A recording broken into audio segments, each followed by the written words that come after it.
പ്രിയങ്ക ചതുർവേദിയെ നിങ്ങൾക്ക് എല്ലാവർക്കും അറിയാം. ഇപ്പോൾ ശിവസേനയിലാണ് അവർ പ്രവർത്തിക്കുന്നത്. വളരെ മിടുക്കിയായുള്ള ഒരു മികച്ച നേതാവാണ്. കോൺഗ്രസിൻ്റെ ഒരു ഫേസ് ആയിട്ട് വക്താവ് എന്നുള്ള രീതിയിൽ വളരെ ശോഭിച്ചു നിന്ന ഒരു നേതാവ് കൂടിയായിരുന്നു പ്രിയങ്ക ചതുർവേദി. പ്രിയങ്ക ചതുർവേദി പാർട്ടി വിട്ടത്, കോൺഗ്രസ് വിട്ടത് പ്രവർത്തകരുടെയും നേതാക്കളിലേക്ക് ഈ ഹരാസ്മെൻ്റ് ഒക്കെ കാരണമാണ്. അവർ തുടർച്ചയായിട്ട് പരാതിയൊക്കെ നൽകി, ഹൈക്കമാൻഡിന് ഉൾപ്പെടെ പരാതിയൊക്കെ നൽകി. പക്ഷെ ആരും അതൊന്നും ചെവി കൊണ്ടില്ല. ഒടുവിൽ നിവൃത്തിയില്ലാതെയാണ് പ്രിയങ്ക ചതുർവേദി കോൺഗ്രസ് പാർട്ടി വിട്ടത്. ഇത് മാത്രമൊന്നുമല്ല, വേറെ ഒരുപാട് ഇൻസിഡൻസ് ഉണ്ട്. മറ്റൊരാൾ അൻകിത ദത്തയാണ്. അസമിലെ മുൻ യൂത്ത് കോൺഗ്രസ് അധ്യക്ഷയൊക്കെയായിരുന്നു. BV ശ്രീനിവാസ്, ദേശീയ പ്രസിഡന്റ്, യൂത്ത് കോൺഗ്രസിൻ്റെ മുൻ ദേശീയ പ്രസിഡന്റിനെതിരെ വലിയ പരാതിയൊക്കെയാണ് അൻകിത ഉന്നയിച്ചത്. രാഹുൽ ഗാന്ധിക്കും പ്രിയങ്ക ഗാന്ധിക്കും ഒക്കെ പരാതി നൽകി. പക്ഷെ ഒരു കാര്യം ഉണ്ടായില്ല. കാരണം BV ശ്രീനിവാസ്, അതായത് യൂത്ത് കോൺഗ്രസിൻ്റെ ദേശീയ അധ്യക്ഷനായ BV ശ്രീനിവാസ് തന്നെ അധിക്ഷേപിച്ചു, മെൻ്റലി ടോർച്ചർ നടത്തി, അല്ലെങ്കിൽ ഹരാസ്മെൻറ്റ് നടത്തി എന്നുള്ള രീതിയിൽ വളരെ ഗുരുതരമായിട്ടുള്ള ആരോപണങ്ങളാണ് ഉന്നയിച്ചത്. അവർ കുറേ സമയം കാത്തു നിന്നു. അവസാനം എന്താ ഉണ്ടായത്? ഈ രാഹുൽ ഗാന്ധിയും പ്രിയങ്ക ഗാന്ധിയോ അല്ലെങ്കിൽ കോൺഗ്രസ് നേതൃത്വം ഒന്നും ഇതിനെക്കുറിച്ച് മിണ്ടിയില്ല. ഒടുവിൽ 6 വർഷത്തേക്ക് അവരെ അൻകിത ദത്ത എന്ന് പറയുന്ന ലീഡറെ പുറത്താക്കിയാണ് കോൺഗ്രസ് ചെയ്തത്. വേറെ ബർക്ക സിംഗ് എന്ന് പറയുന്ന ഒരു ലീഡറിനും സമാന അനുഭവം ഉണ്ടായിട്ടുണ്ട്. അവർ രാഹുൽ ഗാന്ധിക്കെതിരെ പറഞ്ഞ സ്റ്റേറ്റ്മെൻറ്റൊക്കെ പബ്ലിക് ഡൊമൈനിലുണ്ട്.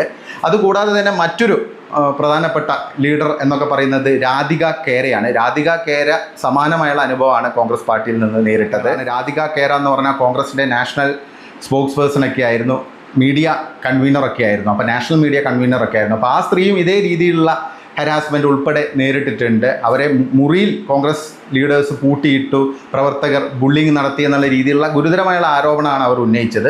അവരും ഈ പറയുന്ന രാഹുൽ ഗാന്ധിയൊക്കെ പോയി കണ്ട് പരാതിയൊക്കെ നൽകിയതാണ്. പക്ഷേ ഒരു പോംവഴിയും ഉണ്ടായില്ല. അവസാനം അവരും പാർട്ടി വിട്ടു പുറത്തു പോയി എന്നുള്ളതാണ്. അപ്പോൾ ഇങ്ങനെ ഒരുപാട് ലീഡേഴ്സ് ഉണ്ട് കേരളത്തിൽ ഉൾപ്പെടെ, നമുക്കറിയാം പല ലീഡേഴ്സിൻ്റെയും കാര്യങ്ങൾ. അപ്പോൾ ഇതാണ് കോൺഗ്രസ് പാർട്ടിയുടെ അവസ്ഥ. അപ്പോൾ രാഹുൽ ഗാന്ധി പറയുന്ന കാര്യങ്ങളായിട്ടൊന്നും ഒരു ബന്ധവും ഇല്ല കോൺഗ്രസ് പാർട്ടിക്ക് എന്നുള്ളതാണ് ഒരു വസ്തുത.